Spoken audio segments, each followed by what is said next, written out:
Okay, good evening YouTube and welcome to the third episode of our FPL family vlog. This is Sam, my name is Lee, and thank you all for your tons of support that we've had for the vlog so far. We've had loads of great comments, you guys are subscribing and liking the video, so thank you very much. Twitter's going really great as well, we're over 300 followers just this morning, so thank you for your support, it's awesome. Sam, how's the Instagram going? It's growing. There's Good, 37 alright, of us good. now. Okay, 37. All right, so we need a bit of a push there, guys. So we're at FPL Family on Twitter and we're at FPL Family on Instagram as well. So thank you all for your support and thanks for sharing your thoughts and all of your thinking around our drafts and our picks, etc, etc. So what we're going to talk about on episode 3, I guess in episode 1 we spoke about kind of our first drafts and what our teams kind of look like. And then in episode 2, we started talking about the tinkering that we're doing because there's a lot of tinkering going on. And we've actually still got about 5 days? 5 days? Yeah, 11th, isn't it? So, yeah, 5 days. Until we kick off with Arsenal versus Leicester at the Emirates. So, any of you guys that are thinking that you've got till Saturday morning to sort your teams out, don't do that. I think it's 6:45. Is it 6:45? Okay, so Friday afternoon, Friday late afternoon, get home early from work. Do those last minute bits of work. And it didn't work properly work, last season, did it? Right at the last minute. So yeah, actually, yeah, that's true. So the FPL website's got a bit of a, and they probably won't thank me for saying this, but they've got a bit of a reputation for getting very busy towards the Gameweek1 deadline, of course, as you'd expect. Yeah. And then sometimes they have the odd glitch. So my advice would be stop tinkering about Thursday night. Make sure that your team is kind of locked in. And then take it from there, and then you're ready to go Friday. So you haven't got anything to worry about. Yeah, I know. Everyone makes a last-minute tinker on a Friday. So what we're going to talk about tonight is we're going to talk a bit about pre-season friendlies. So we're going to have a roundup of some of the games that have been going on. Some interesting developments, actually, with a few of the FPL picks that we've been talking about in the last couple of weeks, and some of the picks that you guys are picking up on Twitter. Actually, some interesting developments with some of those players. We'll touch on a bit about the Community Shield for me. Wasn't a great game. I didn't see that there was a lot of fantasy kind of FPL thinking going on there. I didn't really change my views on many players. What did you think of the game? I mean, I watched it whilst dealing with the kids, so didn't watch it fully. See it. Nobody really impressed, particularly. Well, I watched it. I didn't think either team played badly. Nobody that I thought I must have you in my fantasy team this season. In terms of, you know, I was expecting to see wonders from people like Lacazette. I know obviously Arsenal didn't have Sanchez or Ozil in their team. Well, that's what I was waiting for. I was waiting for Sanchez to turn up. He was going to, you know, bag a couple of goals and send everybody into a spin about who they were going to take out of their midfield and put Sanchez in for. But I think Wenger's kind of done us a bit of a favour there by not playing him. So I certainly am not going with Sanchez game week 1. I can't see too many drafts with him in either. I think given his price, given that he's kind of, you know, his head's being turned by City, Barca or whoever it is that are looking at him. No, not for me game week 1, Sanchez, I don't think. No, I think we were on the back of the Community Shield, no changes for me really. Okay. Kolasinac. Oh, I knew you were going to talk about him. No. Just because I can't pronounce his name, I never can. No, I don't think so. No. Okay, well, I'm actually thinking about him on the back of the Community Shield. I think he could be a really good asset. The guy he's huge, right? He's a beast. So I was looking at him coming on, and I'm thinking, right, you know, this guy, he's obviously a bit of a heavy hitter, but you know, he's has he got the pace? Can he, you know, get to and from the ball quickly? Yes, he can, is the answer to that. Can he get up above defenders and score goals? Yes, he can, as evident in the game. So I actually quite like the look of this guy. He got forward quite a lot. He was, you know, combining quite well down that flank. So I don't know. I'm kind of considering now, having had Alonso locked in my team for so long, I'm actually considering Alonso for Kolasinac. Wow. And I think what I can do with that million in terms of my front line, because I've now got a problem with my third striker, which we'll come to a bit later on. I'm thinking about trying to get Firmino in as my third striker, and actually that million would go a long way. So Kolasinac, what are you thinking? Not for you. He's Arsenal, so he's definitely not for you. Why do we even bother going there? I think he could be a class player this year. No. It's Alonso for me. Alonso for you, okay. Well, I don't think Alonso's a bad pick at all, right? Home to Burnley. I think that's absolutely a great fixture for him, first game. My concern... I mean, he's got a tough second game. because he's got to come to Wembley. He's got to go to Wembley, yeah. Well, let's finish up on the Community Shield in a bit. Like I said, we're going to talk about the pre-season friendlies. We'll talk about the Community Shield. We're going to talk about this now third striker conundrum. This is now a problem, in my opinion. So we had a wealth of talent in that kind of 6-ish, 5-ish, 6-ish Rondon. kind of not Salomon Rondon. No, we're not going there again. But we had kind of 5 to 6.5 in the kind of third striker bracket, and that was actually looking like there was some really good options there. I'm not sure. Some of those options are falling away, and actually, some of them look a bit cursed. Poor old Tammy Abraham, who was looking like surefire starter, right? Now he's injured. So we'll talk a bit about what we're going to do about our third striking spots, and I'll talk about why I think Firmino is a really good option in there. So we'll do that. We'll talk about Kane versus no Kane, because that seems to be, of all the things that I'm talking about on Twitter with the FPL community on there, that is the killer question. And at the moment, I am firmly in the going Kane-less camp. You obviously... I am in the Kane camp. are going in the Kane camp. So I'm... I think you're mad. Well, look, I might be, and actually, I cannot wait till next Sunday so I can rub it in your face when he scores. I cannot wait. I'm really worried about not having Kane, right? But I've seen what I can do with the rest of my team with that Kane money. You wait for my dancing to come out next Sunday. Right, okay. Well, actually, I've looked at Spurs' first three. I think it's their first three fixtures are all Super Sunday, Sky.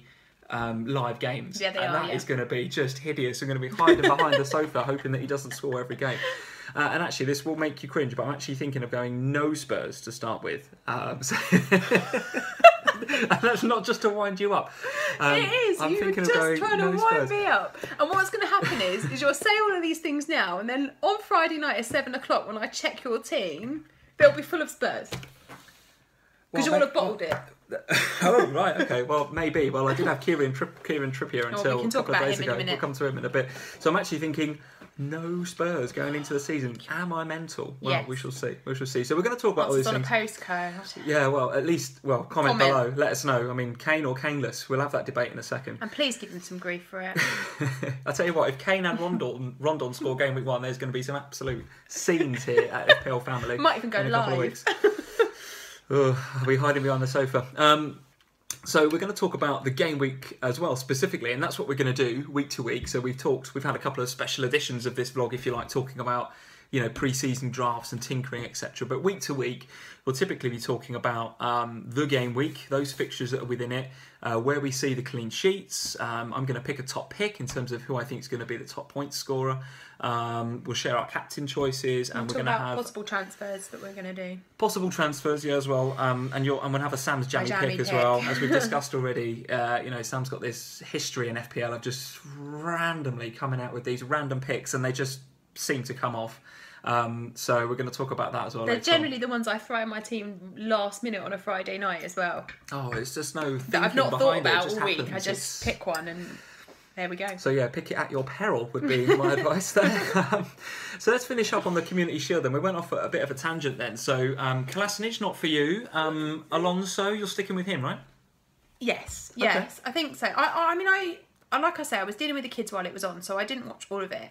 And the bits that I did see, I was hoping to see Sanchez. Obviously, that didn't happen. Yeah, sure. I was hoping to see Ozil. That didn't happen. I was looking at Lacazette as a... Yes, me too. So what did you think of Lacazette? From what I saw, okay. Not essential. I think I read a stat that he played for 66 minutes, touched the ball 25 times and only had one shot on target. Now, for me... He hit the post, though. I mean, he had a little great run and shimmy and I think hit the post, so he was unlucky. 66 minutes, would you not expect a bit more than that? I don't know. All right, is he, First game. Give him a bit of a... But I think for me, to take a punt on him over some of the others in my midfield, the likes of De Bruyne and Ali, and people that have got... What, you mean not spending on Lacazette in third striker spot because you want that money for midfield? Yeah, okay, because the only way that I can have him in place of Rondon would be to take somebody big out of my midfield. Like a De Bruyne or somebody. Yeah. And so I was waiting to see something a spark from him and I just didn't see it. So for me, he's not going in my team yet. Doesn't mean he's not a great player. Doesn't mean he won't have a great season. I just need him to be doing more before I'm going to take my midfield apart. Yeah, and I think the phrase you used was, I'm not going to take a punt on him. That's what it feels like a bit to me with Lacazette. I've seen plenty of drafts with him in, by the way. And if you look at there's lots. Yeah, I mean, if you look at his background, I mean, clearly this guy knows where the net is, right? But he's coming into the Premier League, a very, very different league to what he's used to playing in. I think you're right. Let's see how he does. What will be interesting, Arsenal at home to Leicester on the 11th, first game of the season, under the lights at the Emirates. As well, interesting game to start. Yeah, but imagine Lacazette gets a couple of goals, all of a sudden. Well, in that case, I've got to think about what I'm doing. And possibly, I mean, there'll be a bunch of FPL managers, because it happens every year, right? You have the first game, and Lacazette will score a couple of goals, and all of a sudden, bang, people transfer out, the Agueros and the Lukakus, and they get Lacazette in, without even seeing these other players, and all of a sudden you have these very turbulent markets. And maybe in a later vlog, maybe a couple of weeks down the line, we'll start talking about the importance of team value for the first few weeks. My opinion, loves team value. Look, I've played FPL for long enough time now to know that team value and playing the markets and catching the price rises, absolutely a really important part. Well, we do spend a long time talking about who's going up and down, don't we? Absolutely, and if you're looking for a Twitter account to follow or an app to download, get on Fantasy Football Fix. They're a really, really good app, very, very good Twitter account that will talk to you about the differences in the price rises, which players are supposed to be rising in price overnight, which ones are losing value overnight. If you don't keep track of that, you'll soon become 0.1, 0.2, 0.3 down on your team value. And that matters massively when you're trying to upgrade people. Absolutely, yeah, absolutely. So the beginning of the season for me up until Christmas has always been about maximising your team value, even to the detriment of points sometimes. So if you want to take a cheeky hit because you want to grab a few price rises, I'm always in favour of that until Christmas. And then you get after Christmas and a lot of people start to die off of FPL. They're not interested in it anymore. Particularly with the wildcard pre-Christmas. The markets tend to be then a bit less volatile. So the second half of the season for me tends to be more about points rather than team value. But so I think on the back of the Community Shield then... No major changes to my team. I'm going to be sticking with Alonso. I didn't see anything from Arsenal that, mostly because the two of the key people I wanted to see weren't playing, but I didn't see anything from Arsenal that made me think, yes, I must have you. Same actually from Chelsea up front. There wasn't anything apart from... Batshuayi had a difficult game, didn't he? Very, very difficult. And I think Alonso was the only one that, and even he didn't stay on for the whole game, but... he's the only one really that I'm watching. There is, of course, the Willian factor, which I know a lot of people have been talking to me about Willian and whether he's worth a chance at 7 million, and I think he is. But, the Community Shield didn't really throw up any surprises for me. It didn't make me go, okay, let's sweeping change. Yeah, same for me. I think, Arsenal, like I say, Kolasinac, a possibility, getting Alonso out for him. Chelsea-wise... Yeah, I was kind of hoping for something to steer me in the direction of either Willian or Fabregas. That's if I'm going to have a Chelsea midfielder at 7, it's going to be one of those guys. Clearly, at the minute, I'm on Fabregas. Yeah. I think you should be on Willian, but I think it's a close call between those two. So I still need a bit more on those guys to see who I go with.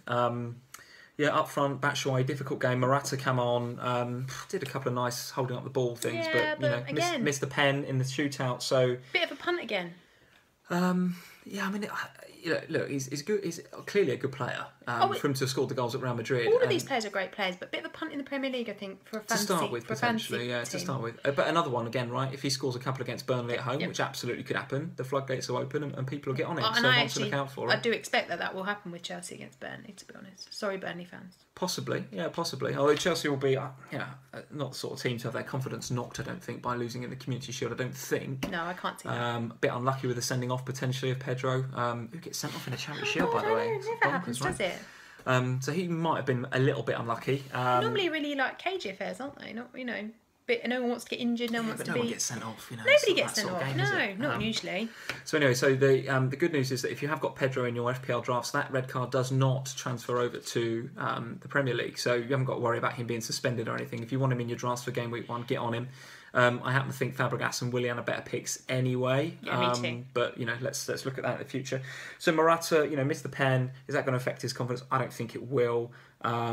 Courtois seems to be their second choice penalty taker. Let's hope not. What was going on? Well, that's still coming down, I think. You know, I think Terrible penalty. He took a goal kick rather than a penalty kick, so it wasn't great. Thank goodness he's a goalkeeper, crikey. So I don't think he'll be taking any more pens anytime soon, Thibaut Courtois. Doesn't make him a bad pick in FPL, by the way. I think he's still a great pick for a goalkeeper. Just hope he never takes a pen. Just don't take any more pens, Thibaut. No, absolutely. All right, Community Shield done and dusted. Should we talk about Spurs?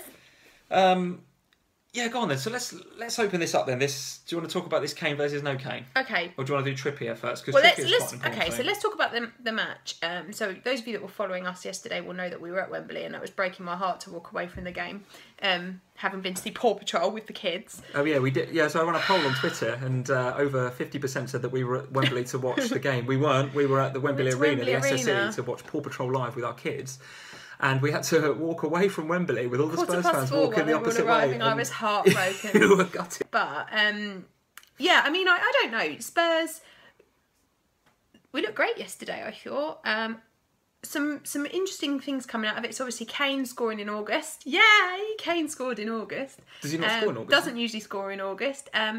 Hasn't yet scored for us in the Premier League in August. Really? Now, he was injured all last August. Granted, he did miss last August. Okay.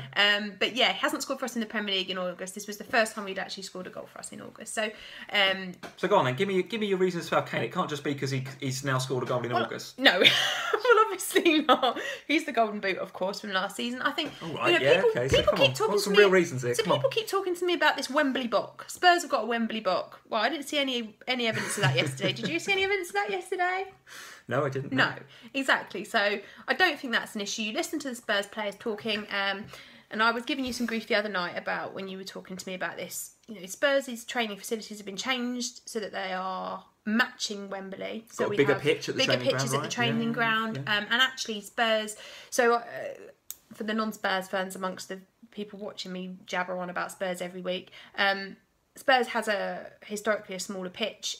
It won't be allowed to be the same size as Old White Hart Lane. All right, this. Come on, Kane. But that's Tell me why I should be getting Kane. But that's why I think he should be playing. I think last season we were playing on 2 different size pitches over the course of the season. So Wembley was never ideal for us. This season, I think we have been prepared for Wembley. Wembley will not be an issue.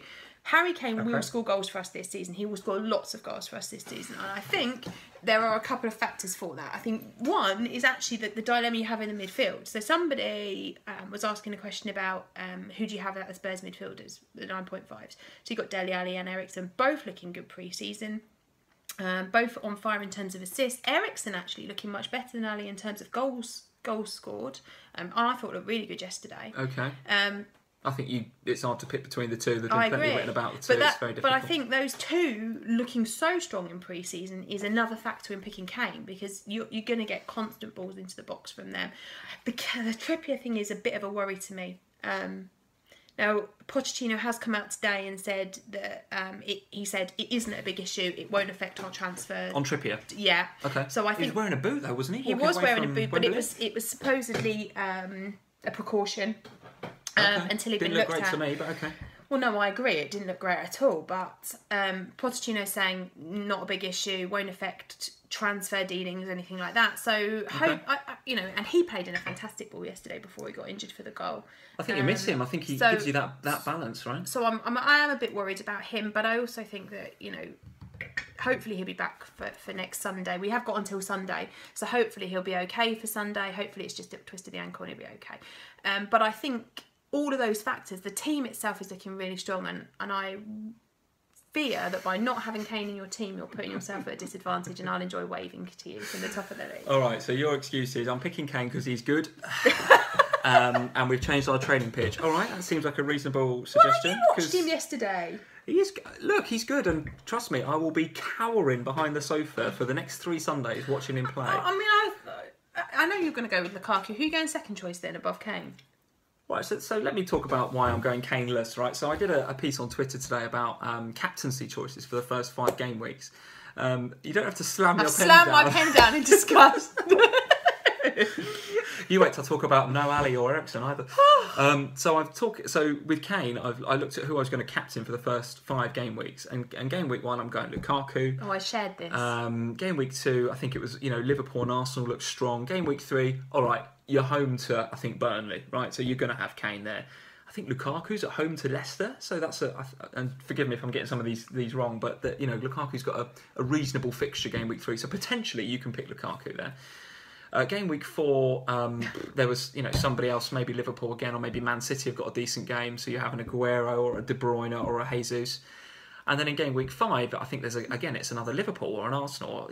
So the point I'm trying to make is that for the first 5 game weeks, I think only one of those game weeks is Kane locked in as captain. Yeah, but just because he's not going to be your captain that's not a good reason not to have him in your team. Yeah, but my point is that if you don't have him and everyone else is captaining him for 5 game weeks and you don't have him and he kicks off, you are way behind after 5 game weeks. My argument here is that if you don't have him and no one else is captaining him and then he kicks off, okay, you're all right, you're behind. But if you spend that Kane money wisely, and I think I am, you're spending that Kane money wisely. And let's face it, that's a lot of extra dough for your midfield or whatever. It is. Then I do agree with you on that. Then you can make up those points. So that's one of my reasonings behind Kane. The other reason is that I think Spurs have been, and you won't like this, but I think Spurs have been pretty hot and cold over the pre-season. Had some good results. No, I'd agree with you. Iffy results. I'd agree with you. The City result stands out as a bad result. Beating Juve stands out as a good result. We have been very up and down. So you're a bit up and down. I also think the Kieran Trippier thing, and hear me out on this, I think that creates a massive imbalance in your side. So I think Pochettino's come out and said that you're not going to panic buy anybody at right back. So that's good and bad. It's good because what he's saying there in a kind of roundabout way is that the Trippier thing might not be as bad as we all think. So that's good from a Spurs perspective. But he's also said the kids aren't ready. So he's also saying that actually, so we're not going to panic buy anybody. It might not be as bad as we think, but also the Calvert-Lewins and the Walker-Peters. You've got another Carl Walker. I couldn't get my head around this the other day. There is another Carl Walker at Spurs, Carl Walker-Peters, and I thought somebody on Twitter was messing me about, but no, genuinely, there was a Carl Walker-Peters at Spurs. So this young lad, Carl Walker-Peters, Poch is saying he's also not ready either. So. What is Poch planning to do? Game weeks, potentially 1 and potentially 2. Eric Dyer. Oh yeah, so Eric Dyer is potentially going to be moved to right back. He wasn't going to Man United, didn't I? Okay, so that's another thing, right? So if he doesn't go to United, he's going to be put at right back. I'm sure he's delighted about that. He won't stay there long though. Well, the problem I have with that is that if Eric Dyer goes to right back, you're then playing somebody like a Sissoko in the middle. I think Sissoko is too similar to a Dembele, and actually you lose a lot of balance there. Dyer for you is a lot like a kind of a Michael Carrick. He's a ball player. He moves the ball about in a way that creates space for the creative players like Eriksen and Ale. And yeah. I think you're really unbalanced by putting him out right back. Well, see, I don't know. See, I didn't rate Sissoko for much of last season. I thought he was a lot of money for not a lot. Actually, I thought yesterday. He looked really good. He's okay. Yeah, he's okay, right? And I thought that was the first time I'd seen him after Trippier left the field being aggressive, being a bit more forward thinking in terms of where he was going, as opposed to just swanning around in the middle, sort of, I don't know, waiting for some sort of magic to happen around him. So yeah, I mean, I don't know. I don't think Trippier's a big issue. I think we'll see him on Sunday. It's a big shout. Okay, all right. Let's move on because this is going to become the Spurs podcast. No, let's not. Let's not talk about him all night. But yeah, but I think you're mad. All right, let's end it there. He's a lot of money. I can save a couple of million by having Jesus. I can save $1 million by having Aguero. The captaincy choices and the imbalance that putting Eric Dyer means, and the impact on the team, plus the Wembley factor. So for me, I'm Kaneless. It's going to be a problem this time next week. I'm telling you. Very good. Yeah, this could be the title of a podcast, the title of a vlog. That's very good. All right. So there are other teams in the world other than Tottenham Hotspur. So let's talk about some of the other guys that have been playing in pre-season. So I want to talk about Tom Carroll, right? And fantastic. So listen, FPL managers out there, this kid is 4.5 in FPL. If he's not your fourth or fifth midfielder. You need to have a look at that because Swansea are all right. They might not be pulling up too many trees in the Premier League this year, but this guy is on set pieces. I think he had a really good game the other day. You were looking into this, weren't you, against Sampdoria, right? Didn't he get like he scored assists? He scored 3 assists. 3 Sampdoria. Out of the 4. Yeah, out of the 4 assists, he got 3 of them. He wasn't in my team until yesterday. After that, and that swung you. And it swung me because I had Loftus-Cheek or him, and actually. You can't overlook this guy. He's a no-brainer at the minute. Every time he touches the ball, he's looking... And actually, look, Ruben Loftus-Cheek ain't a bad pick either. Oh, there's a cat cameo from our cat. There we go. Another member of the FPL family. So I don't think Ruben Loftus-Cheek is a bad pick either, by the way. But Tom Carroll at 4.5 at Swansea on set pieces, and particularly if Sigurdsson is not there next year, which it kind of looks like is going to be the case. Somewhere else, yeah. Look, get him in. I think let's just stop that one there. He's in. So Tom Carroll, very, very good.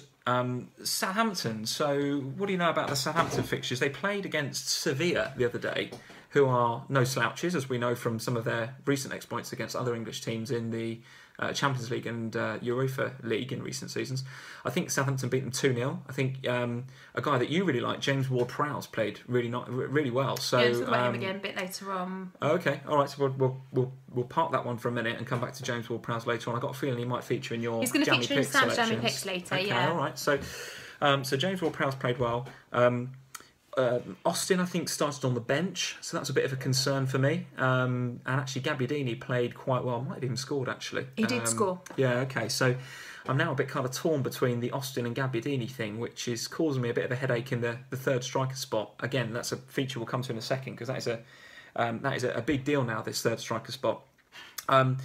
What else happened? So Pascal Gross scored for Brighton, I think either today or yesterday. So this guy, a young German player, seems to be on set pieces for Brighton and Hove Albion.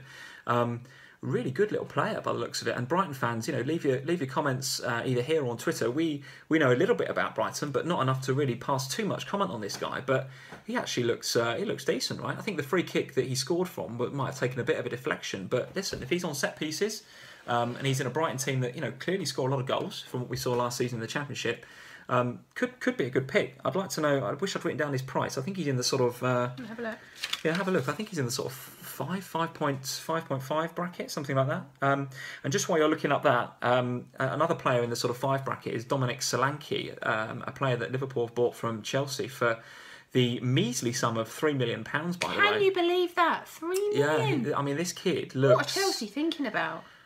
Well, look, listen, I had a conversation over Twitter, I think earlier today, about Chelsea rejects, and you could make a decent team out of some of the young players that Chelsea have let go. But look, Solanki looks the real deal, this kid. I'm really pleased that we've picked him up for that sum of money.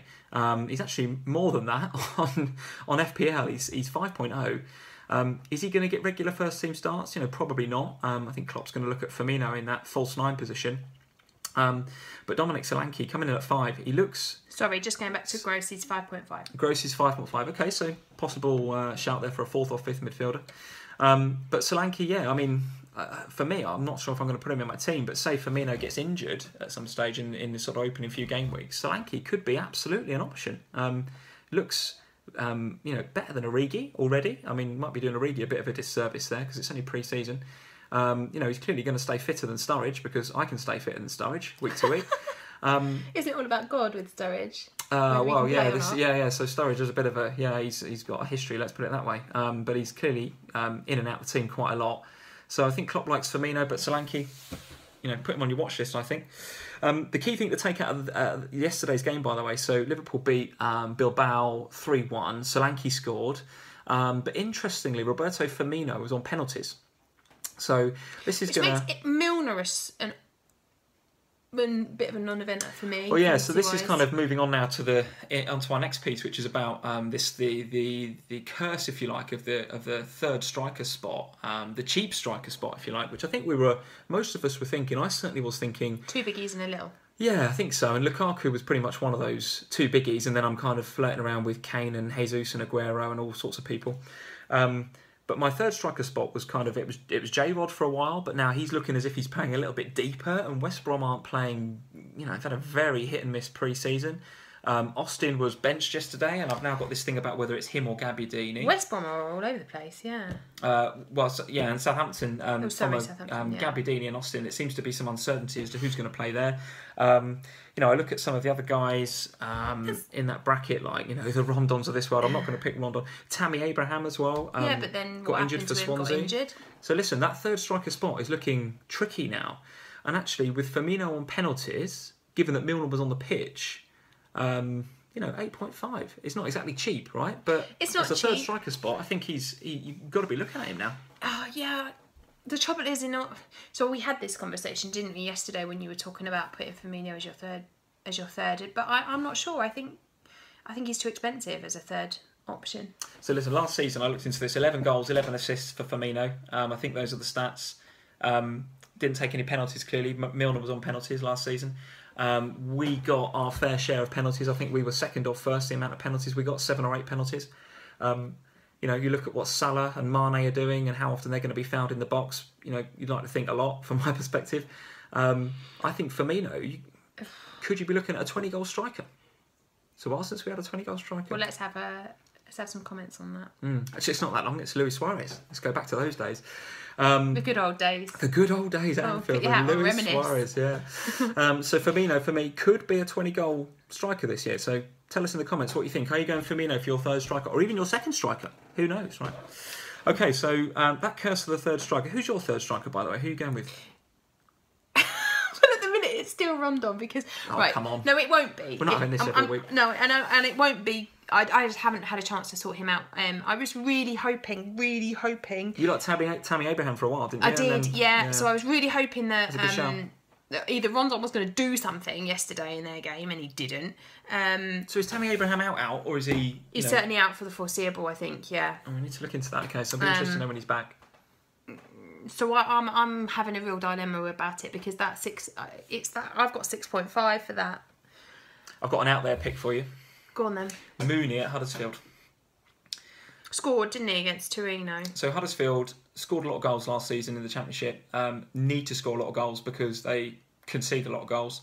So this guy up front, he's 6.0. Having an all right pre-season. I haven't followed Huddersfield too much. So any of you guys out there that are Huddersfield fans, let us know. I know they drew 2-2 with Torino, and he did score in that game. Oh, did he? Okay, so we've got along with Kachunga. Look at you, Huddersfield expert. I like this. Okay, very good. All right. Well, I had to look at them because we kept saying we didn't know anything about them, so I thought I'd better have a look at Huddersfield. Oh, very good. Look at you. Yeah. Okay. So we're doing. Oh, I don't know. Mooney at 6, though. Possibly. I'm really, to be honest, I'm really struggling with my third.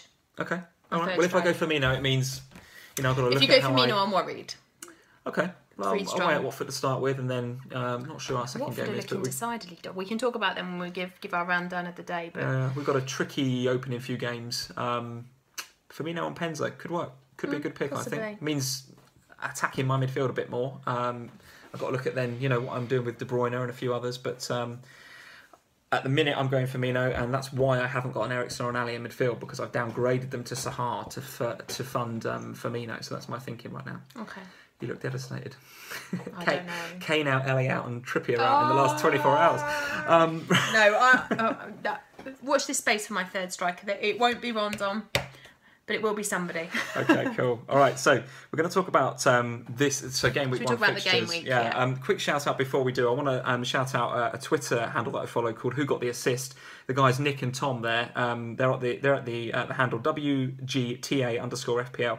These guys are producing great graphics. They've got great insight, great knowledge about what's going on in FPL. They did a which of the bandwagons has derailed recently graphic, and it was Ace. So we're saying like the Lindelof bandwagon. It's just, there was just this picture of a bandwagon going off and derailed written across it. So check those guys out. They do some great stuff on Twitter. So let's talk about Arsenal-Leicester. Should we start there? Or is this the first game? Yeah, let's talk about the Friday night then. So I'm really excited for it this season. Are you? I actually can't wait to get it started. I am. Yeah, I'm really not sure about this Friday night football though. I'm not sure, but we'll find out. We'll see how it goes. Arsenal-Leicester then. Go on. Right. Leicester then. Pre-season's been interesting, I'd say, for them. Played Mönchengladbach. They did win. They won 2-1. Iheanacho injured. But Iheanacho injured. Another cut price third striker injured. Goes amiss, yeah. Because he was one I was actually still thinking about in my changes. And Danny Drinkwater's out. He's got thigh issue. Vardy did score twice. I'm not seeing anyone talking about Vardy in their fantasy teams. But he scored twice against Mönchengladbach.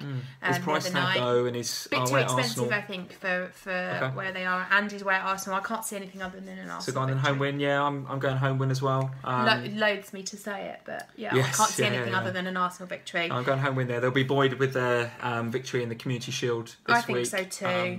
They look pretty good. Interesting to see whether Sanchez and Ozil are back for that. I presume that's why they didn't play on today, was to keep them for Friday. But do you know what? I got a real feeling that Sanchez is going to get ill on. Do you think so? Thursday night, is the flu coming back? Starting to get a sore throat. Barcelona have got 200 million quid sitting in there, burning a hole in their pockets, and they're either going to buy Sanchez or Coutinho. Let's hope for your sake it's Sanchez, yeah. Cool, right, so what's up next? So we're going for an Arsenal victory. Watford-Liverpool is the lunchtime game on Saturday. Again, Watford, strange pre-season going on. Cat trying to attack the light in the window. Attacking the light. Cat's going crazy. Strange pre-season for Watford. They went out to Austria to do their training. He's going to do one of these things where he jumps up and falls down and we'll get 250 quid for it, I'm sure. We can have more of the cat if you like later on. Here we go, look.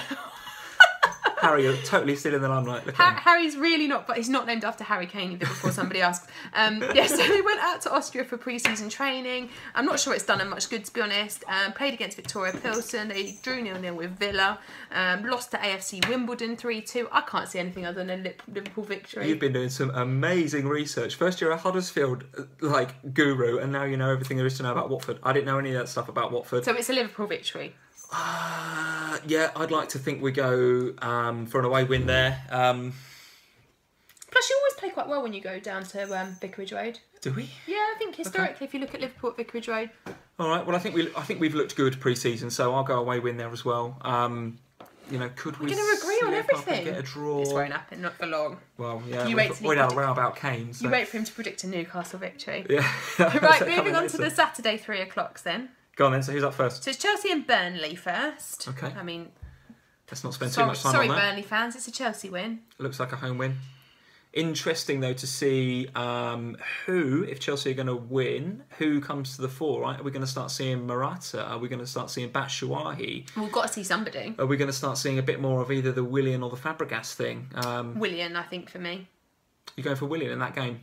Okay, all right, not a bad shout. But sorry, Burnley fans, I can't see too much for you there, unfortunately. Yeah. Following that, we've got Palace and Huddersfield. So as I said, Huddersfield drew 2-2 with Torino the other night.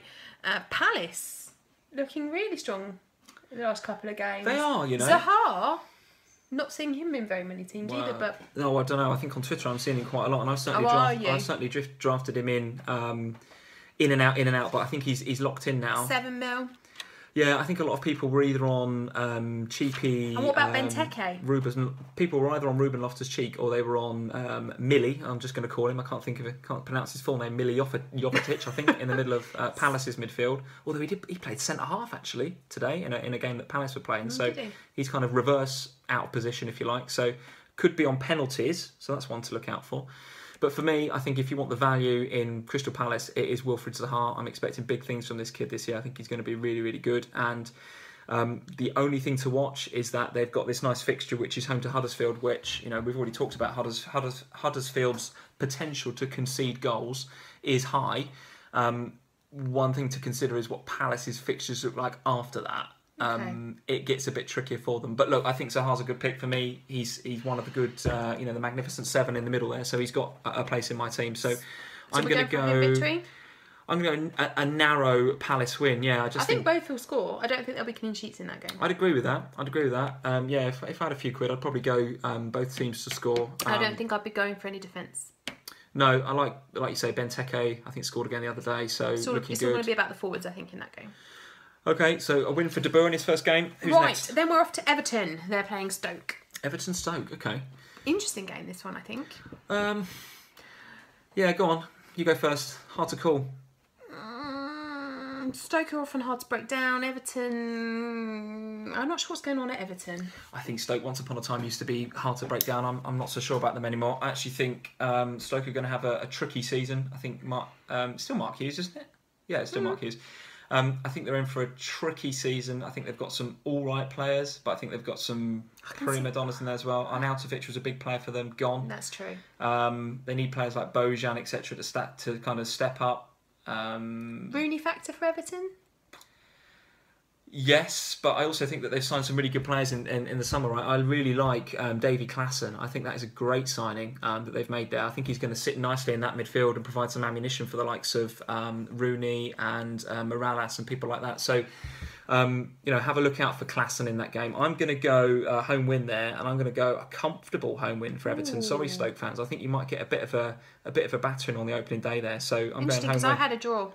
Okay, all right. I think Stoke are better than to be battered at Everton. Sorry. Okay, Southampton, Swansea.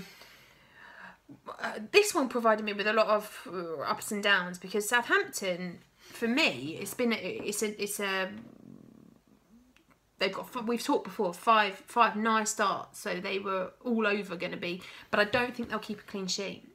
Having got a Southampton defender, I think they'll win the game. But Swansea, I can see Tom Carroll being involved with something there. I can see a Southampton victory. I think they might lack a bit of firepower. Abraham injured and Llorente's broken arm. Potentially, yes. I'm not even sure who would come in, actually. Let's have a look at that. Perhaps they need to sign somebody. But Southampton, I think, be a Southampton victory, but I think both teams will score in that game. Okay, hate to sound like a broken record in terms of home wins. We've gone Chelsea, Palace, Everton, Southampton, Arsenal. We've gone Liverpool away win. I'm about to go for an away win next. Oh, yeah, okay. Well, so I Southampton home win. I just think I'm unlike yourself. I don't see Swansea winning. I think they're going to lack firepower. They're going to lack creativity with no Gylfi. All right, Tom Carroll, great, but.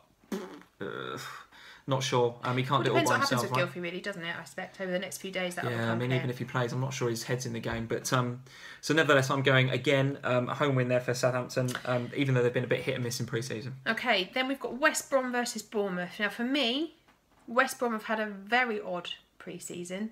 Lost to Bristol, Slavia Prague. They drew. Here we go. West Brom.